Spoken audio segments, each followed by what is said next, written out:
What made you want to do this interview today, Chris? You got an answer to that? I am so aware that we're all going to have to live with each other after November. And for all the influences that seem to be polarizing and all of us living in our own silos, I need to do the work of paying attention to people who come from different places and model listening, being a civil person. I think if I'm expecting our political leaders to do that, I got to do it. I'd love to know from your perspective, Jeff, what made you be open to this interview?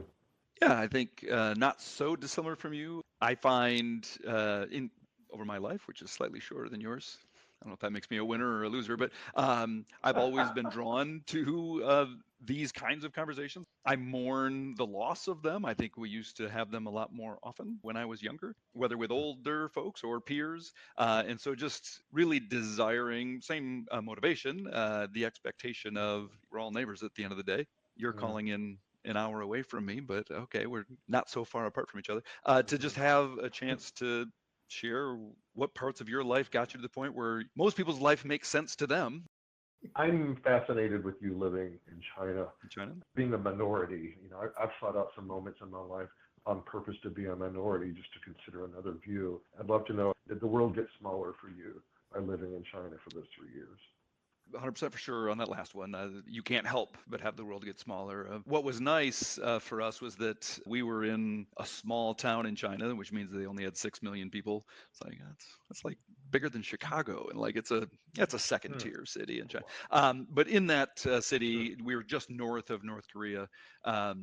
And very few foreigners living in the city. So the people who are there who are not Chinese very naturally rallied around each other. So you would be in the store and you'd see another person who's not Chinese, whether African or European, doesn't matter. You would stop them and say, I don't know you. And I thought I knew everybody in this town who's not Chinese. How did you? Oh yeah, I just came yesterday.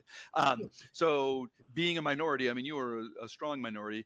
Now it's I would say less to be celebrated in terms of you're also an esteemed minority. And so from the Chinese second tier city, a foreigner coming in from the US as a professional engineer, boy, you're like in a zoo where they come and look at you like you're a strange creature, but it's this sense of, wow, we've never seen anything like this, and it's glorious, as opposed to you're not one of us.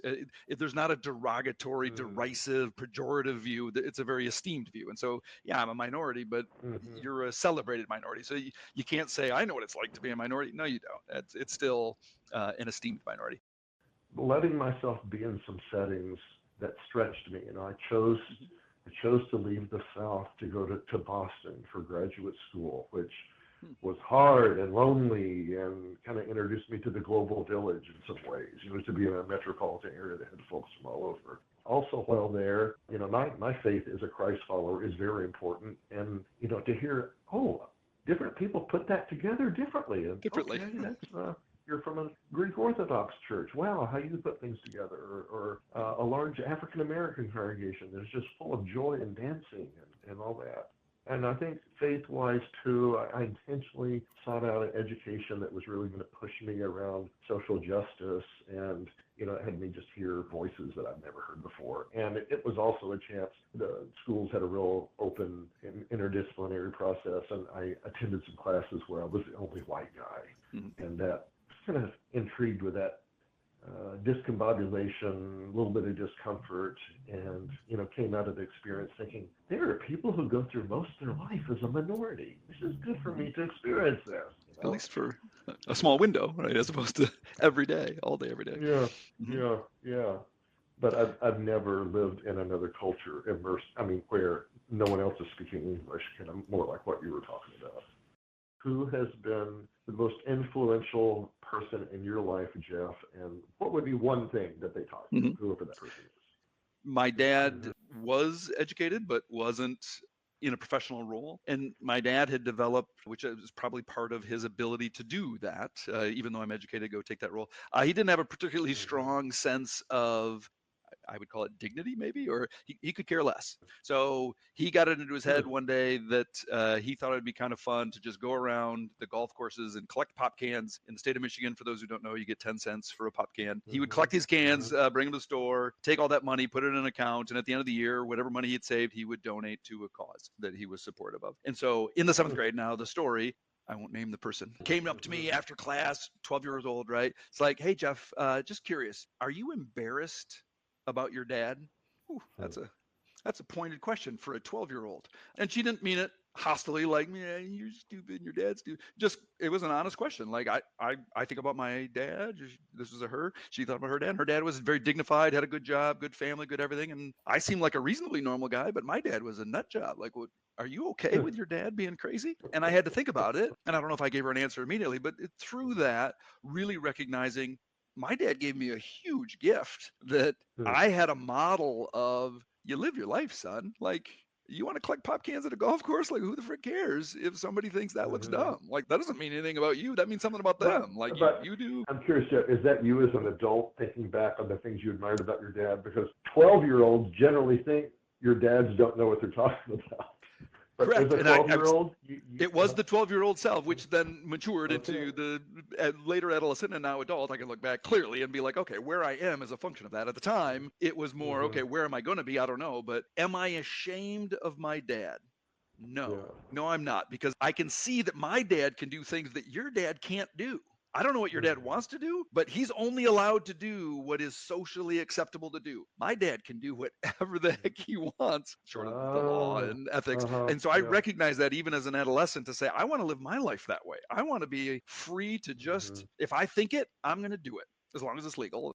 Fast forward to today, I lead a team of folks who do innovation stuff in an automotive space. What's the primary job description of that? Being able to tell people who have done things the same way their entire lives that you've got a better way. Here's a different way to do it that's better. And everybody says, I hate your way. This is the way we've always done it. Go away. That doesn't bother me. Like, okay, you can say that all you want, but I know this way's better. And so it's been a part of my life throughout my life at this point. So, hey, Chris, who's been the most influential person in your life, and what did they teach you?